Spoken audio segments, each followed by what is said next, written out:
तो आज हम शुरू करते हैं electrochemistry class 12 chemistry physical chemistry का एक चैप्टर है और ये चैप्टर धीरे धीरे थोड़ा टफ हो जाता है। सिर्फ एक लाइन की वजह से बच्चे इसके क्वेश्चंस गलत करना शुरू कर देते हैं। ठीक है, बात करेंगे उस पर भी। बेसिकली चैप्टर हम 4 पार्ट में पढ़ेंगे। पहला हम लोग सिंपली जो इलेक्ट्रोलाइटिक सॉल्यूशन है उसकी कंडक्टिविटी, मोलर कंडक्टिविटी, इनकी बातें करेंगे। उसके बाद में फेराडेज लॉ पढ़ेंगे। फिर थर्ड पार्ट में हम उसके सेल और सेल के स्ट्रक्चर्स पढ़ेंगे, डिफरेंट टाइप के सेल है, क्या एनोड है, क्या कैथोड है। और चौथा पार्ट जो सबसे ज्यादा इंपॉर्टेंट है वो है हमारा नर्स्ट इक्वेशन, उस पर जाएंगे। तो स्टार्टिंग करते हैं। हेडिंग डालिए electrochemistry.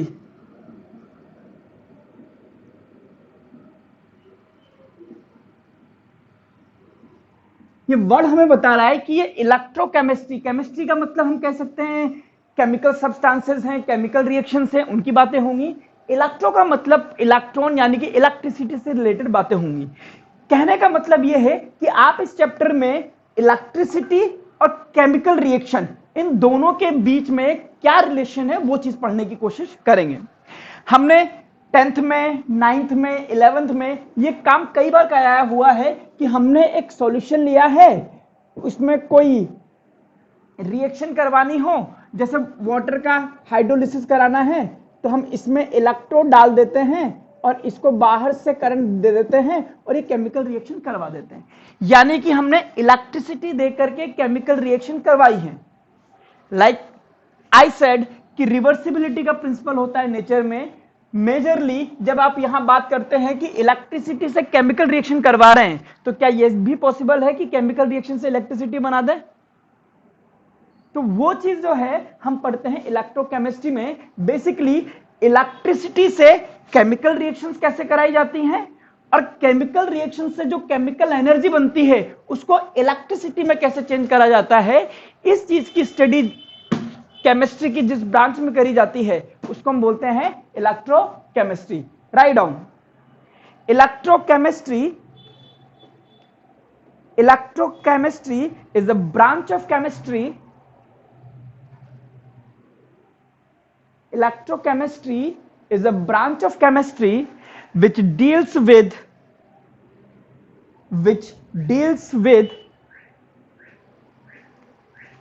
the change in energy,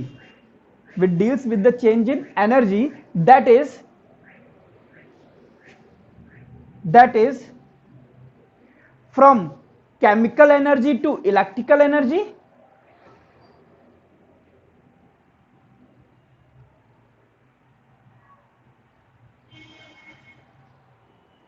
and from electrical energy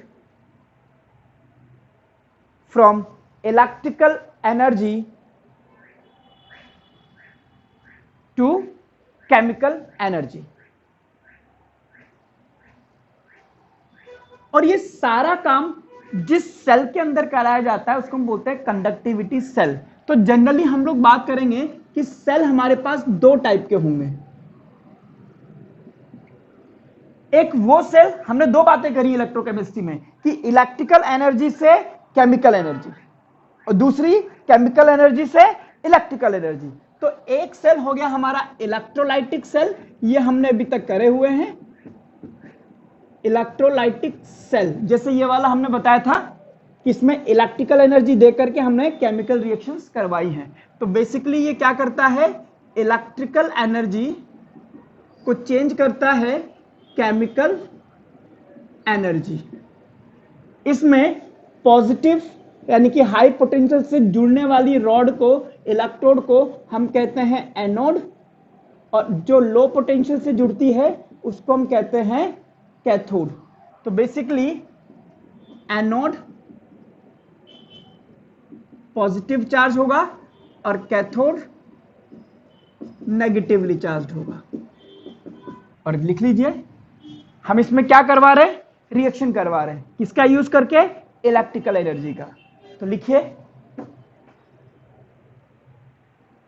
non spontaneous chemical reactions, non spontaneous ऐसी केमिकल रिएक्शन जो होती नहीं है उनको हमें करवाना है। Non spontaneous chemical reactions is carried out by using electrical energy,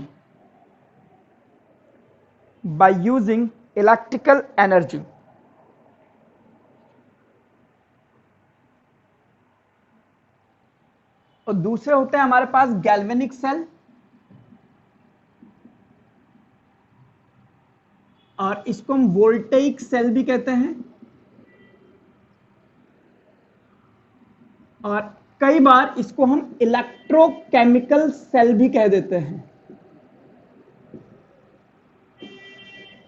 क्या करेगा? जस्ट उल्टा, केमिकल एनर्जी को चेंज कर देगा इलेक्ट्रिकल एनर्जी।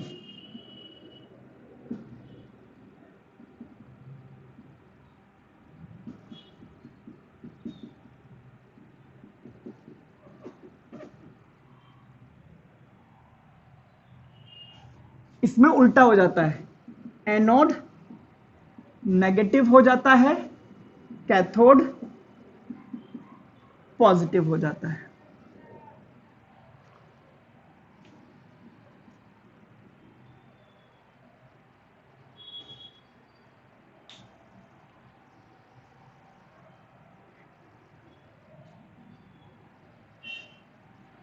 और तीसरी बात लिखना, ठीक है, chemical energy generated by spontaneous chemical reaction, chemical energy generated by spontaneous chemical reaction is converted into electrical energy, अब इसके एग्जांपल्स हमारे पास हैं, जैसे Daniell cell, Leclanche cell, etcetera. Leclanche cell, LECLANCHE, spelling गलत हो सकती है बट प्रोनाउंसिएशन ठीक है मेरी। चलिए साहब, तो ये तो हमने पढ़ लिया कि दो तरह के सेल हैं, एक इलेक्ट्रिकल एनर्जी से रिएक्शन करवाता है और एक केमिकल एनर्जी से को इलेक्ट्रिकल एनर्जी में चेंज करता है। चलिए अब समझते हैं कंडक्टर भी कितने टाइप के होते हैं। कंडक्टर वैसे तो हमने पहले भी पढ़ रखे हैं, इलेक्ट्रोस्टैट्स में पढ़े हुए होंगे आपने, बट फिर भी एक बार पढ़ लेते हैं। यहां पर कंडक्टर हमारे पास दो टाइप के हैं, दो ही टाइप के पढ़ते हैं ना। एक है मेटेलिक कंडक्टर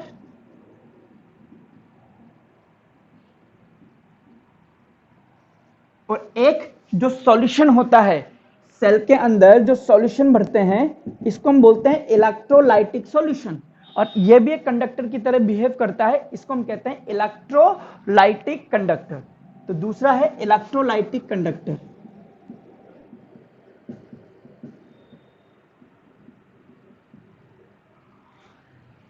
चार्ज मतलब इलेक्ट्रिसिटी कौन लेके जाता है, यानी कि चार्ज कैरियर कौन होते हैं इसमें?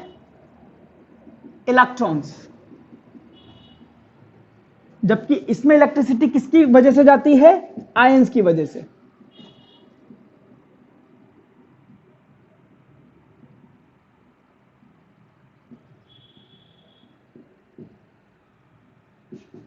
Free ions. आपने 10th क्लास में भी पढ़ा है, टेम्परेचर बढ़ाने पर रेजिस्टेंस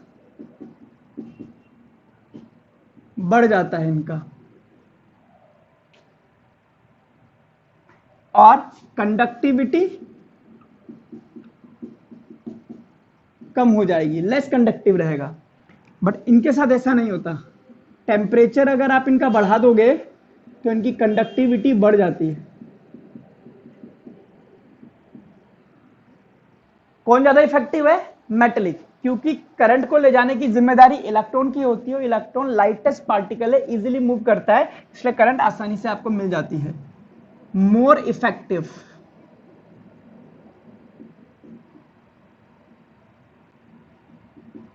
मतलब अगर आपके पास दो ऑप्शन है करंट को कैरी करवाने के लिए, एक है सॉल्यूशन और एक है मेटल, तो आप मेटल का यूज कीजिए, और ये आपके पास कंपैरेटिवली लेस इफेक्टिव रहेगा।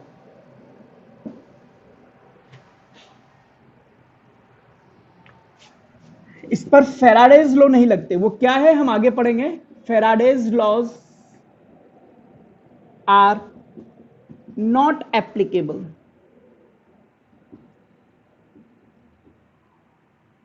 जबकि इस पर एप्लीकेबल है। Faraday's laws are applicable. एक और आपने पढ़ा होगा सेमीकंडक्टर,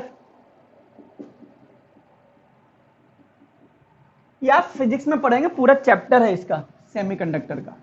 बाकी इनमें क्या होता है, जैसे जर्मेनियम, गैलियम आर्सेनाइड, ये चीजें होती हैं, ठीक है। ये सेमीकंडक्टर्स होते हैं। इनका टेम्परेचर बढ़ाने पर इनकी भी कंडक्टिविटी बढ़ती है। क्यों बढ़ती है, कैसे बढ़ती है, वो आगे पढ़ लेंगे। एक आपने पढ़ा होगा सुपर कंडक्टर।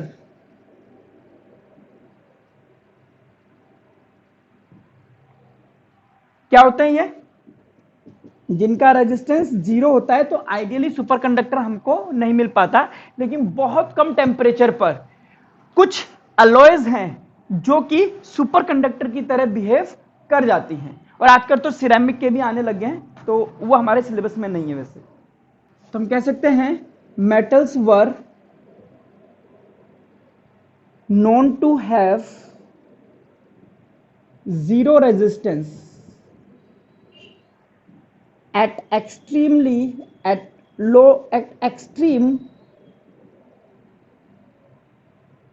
low temperature, 0 से 15 केल्विन के आसपास।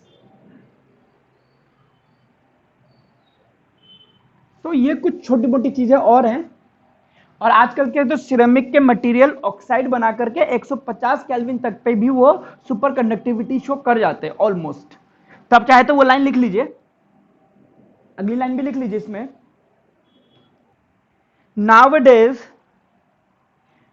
nowadays a number of ceramic material nowadays a number of ceramic material mixed with oxide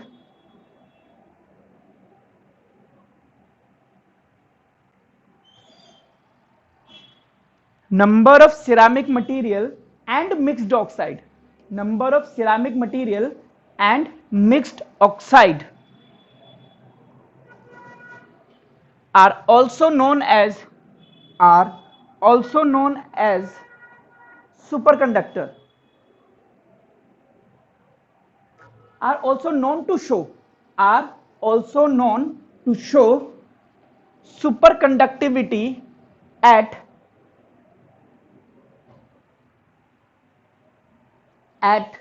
as high as 150 Kelvin, at as high as 150 Kelvin।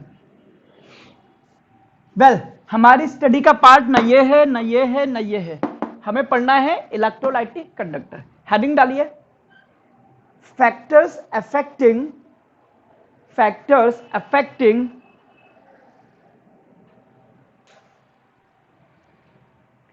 Conductivity of electrolytic conductor या electrolytic solution. Factors affecting conductivity of electrolytic solution या electrolytic conductor. तो कुछ points हैं। पहला लिखिए, nature of electrolytic solution. Nature of electrolytic material कर दूं, electrolyte added कर देता हूं।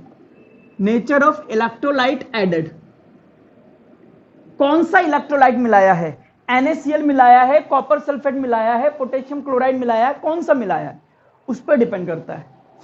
दूसरा, साइज ऑफ आयंस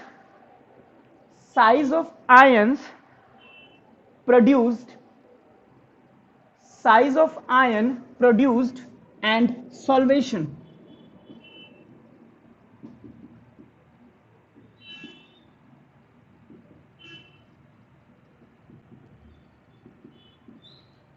अगर साइज बढ़ता है तो कंडक्टिविटी कम होगी। अगर ज्यादा घुल जाता है तो भी कंडक्टिविटी कम होगी। क्यों? क्योंकि उस इलेक्ट्रोलाइट को सॉल्वेंट के पार्टिकल बहुत अच्छे से पकड़ लेंगे और किसी भी तरह का attraction force between solute solute, solvent solvent या सॉल्यूट सॉल्वेंट कंडक्टिविटी को कम करेगा। कंडक्टिविटी तब आएगी जब आयंस फ्रीली भागे। अगर सॉल्वेशन ज्यादा है तो सॉल्वेंट के पार्टिकल उसको टाइटली पकड़ लेगा, टाइटली पकड़ लेगा तो भाग नहीं पाएगा, कंडक्टिविटी इसकी कम हो जाएगी। ज्यादा बड़ा साइज होगा तो भी नहीं भाग पाएगा। Nature of solvent and it's viscosity.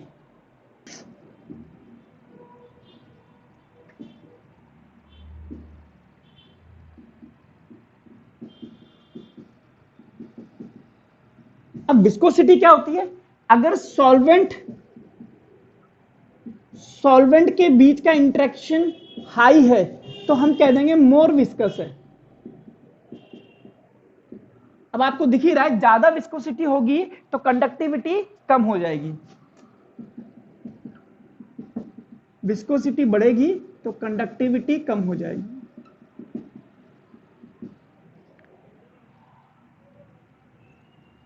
चौथा है कंसंट्रेशन ऑफ इलेक्ट्रोलाइट।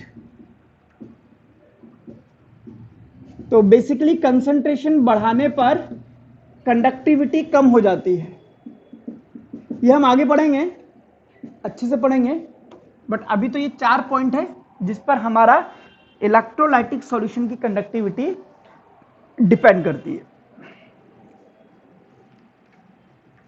एक और कर सकते हो, 5वां टेम्परेचर। टेम्परेचर बढ़ाने पर काइनेटिक एनर्जी ऑफ आयंस बढ़ेगा जिसकी वजह से कंडक्टिविटी बढ़ जाएगी, तो उसमें कोई इशू नहीं।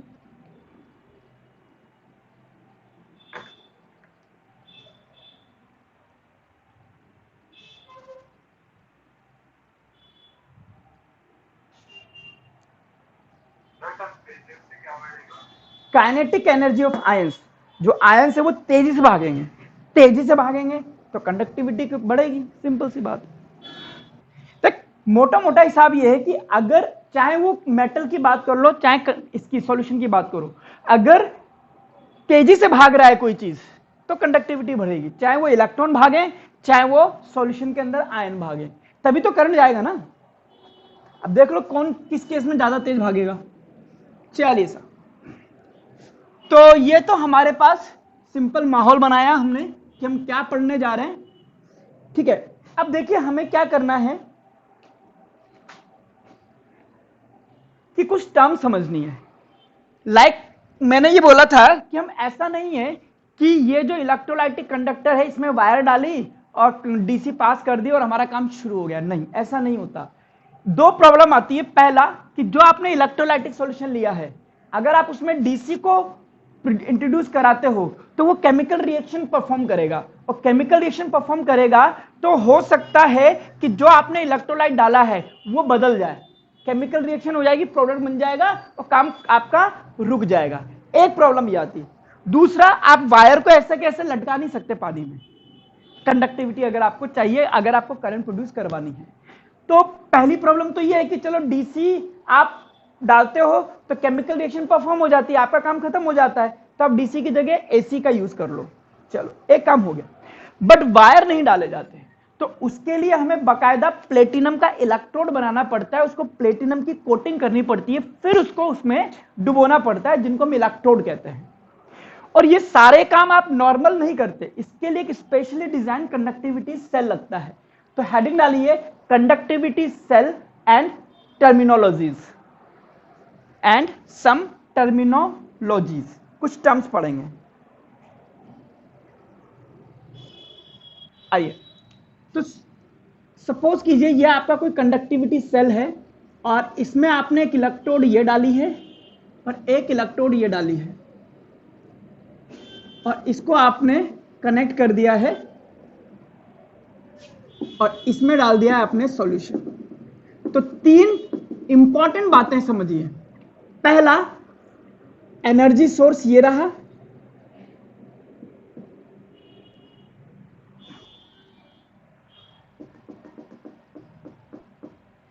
ये हम क्या क्या बनाया, ये मैंने क्या बनाया, ये एनर्जी सोर्स यानी कि बैटरी होगी, चाहे वो एसी की हो या डीसी की हो, उसको छोड़िए आप। दूसरा, ये हमारे प्लेटिनम के कोटेड इलेक्ट्रोड है, ये हो गया मेरे पास इलेक्ट्रोड, और ये इसमें होंगे इलेक्ट्रोलाइटिक सॉल्यूशन।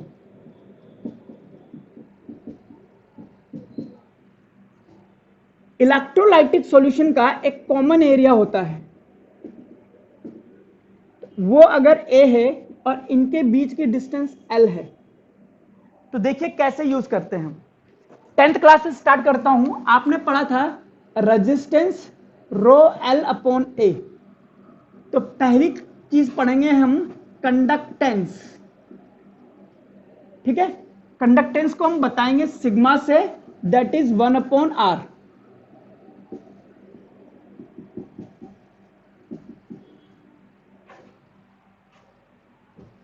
सिग्मा की जगह C से बताइए इसको। रेजिस्टेंस की यूनिट होती है ओम, है ना, OHM। कंडक्टेंस की यूनिट होगी इसका रेसिप्रोकल MHO, मोह। ओम का सिंबल ये होता है और इसका उल्टा सिंबल होगा ये। तो कंडक्टेंस हो गया 1 अपॉन रेजिस्टेंस, यूनिट होगी मोह जिसका सिंबल होता है ओम का उल्टा। और इसको केमिस्ट्री में इस चीज को हम बोलते हैं साइमन।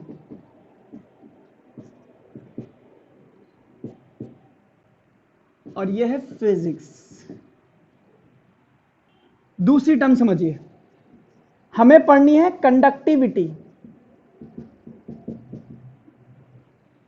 रेजिस्टेंस का उल्टा कंडक्टेंस, रेजिस्टिविटी का उल्टा कंडक्टिविटी।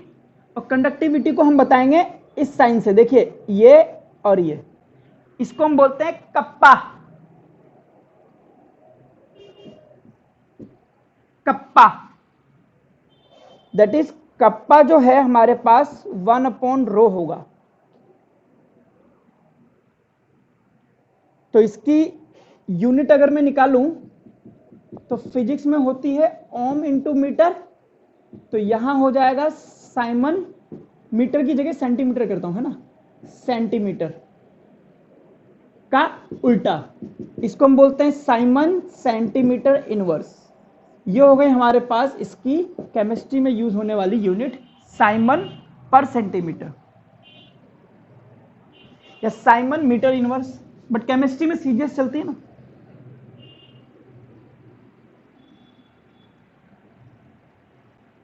उधर देखिए R equals to rho L upon A, तो रेजिस्टिविटी होगी RA अपॉन L।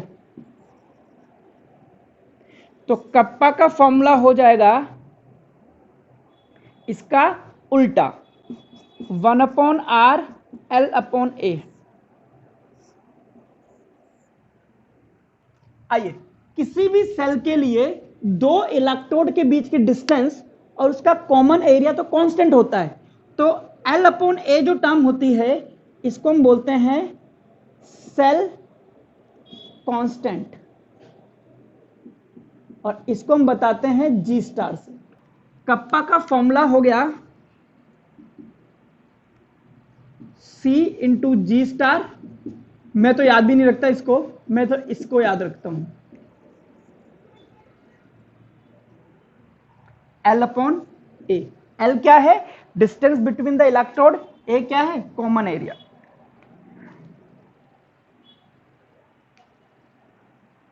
इसको डिफाइन करते हैं। पहले हम बात करते हैं रेजिस्टिविटी को हमने कैसे डिफाइन करा था 10th क्लास में।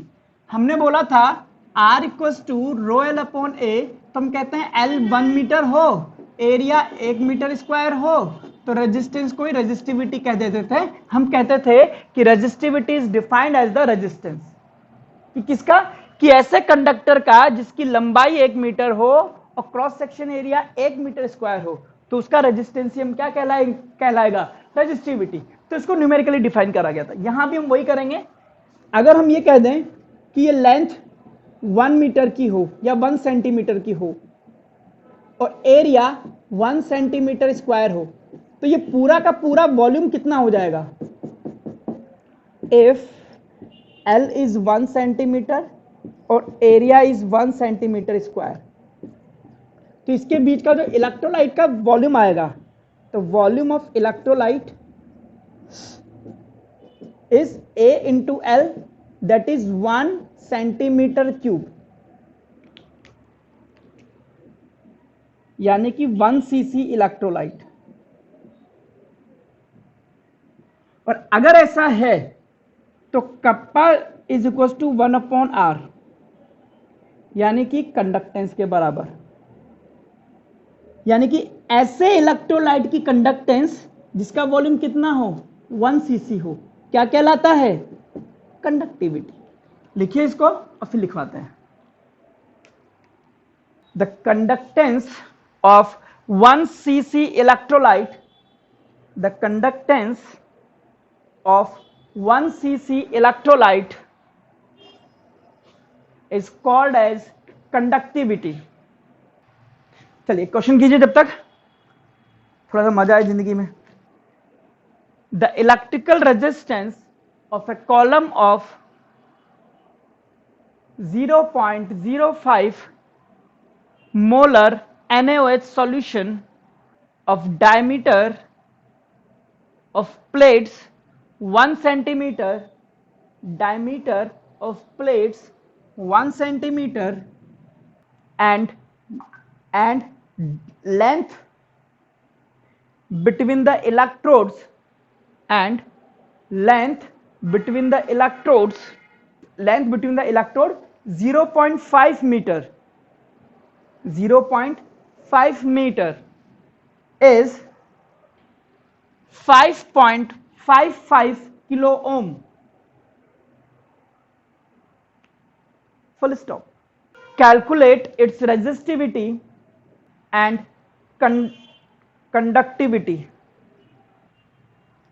कहता है electrical resistance of A column of NaOH solution of diameter.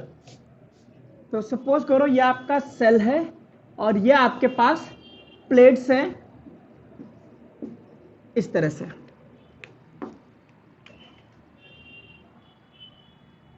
ये इलेक्ट्रोड प्लेट है, जरूरी थोड़ा कि स्क्वायर हो, जरूरी ये भी नहीं कि रॉड शेप में हो, इन्होंने सर्कुलर लगा दी प्लेट।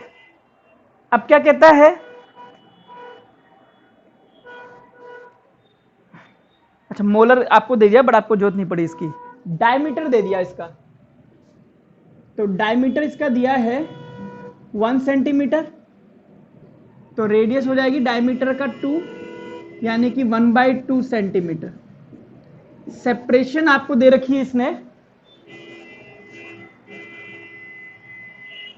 0.5 मीटर और इसका रेजिस्टेंस आपको दे रखा है 5.55 किलो ओम। आपसे पूछा रेजिस्टिविटी, तो मुझे तो पता है resistivity R equals to rho L upon A होता है, तो रो हो जाएगा RA अपॉन L। तो क्वेश्चन में दम था भी नहीं। 5.55 10 की पावर 3, इससे एरिया निकल जाएगा पाई R स्क्वायर, ठीक है।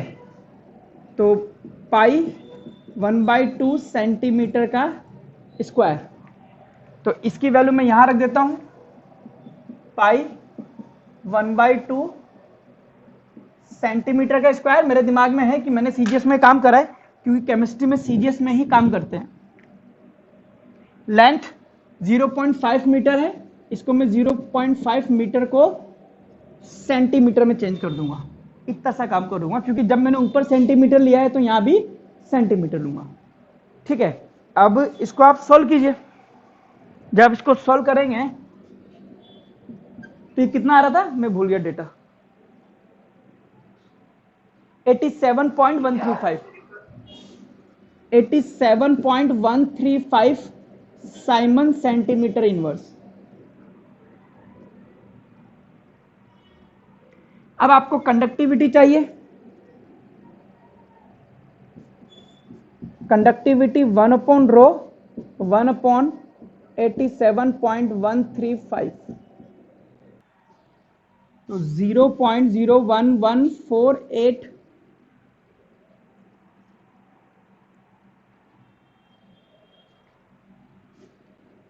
Simon centimetre inverse.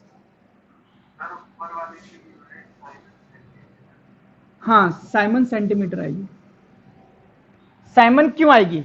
ओम ही आएगी ना, ohm centimetre, sorry ohm centimetre, siemens centimetre inverse 1/2 10⁻⁻² siemens centimetre inverse.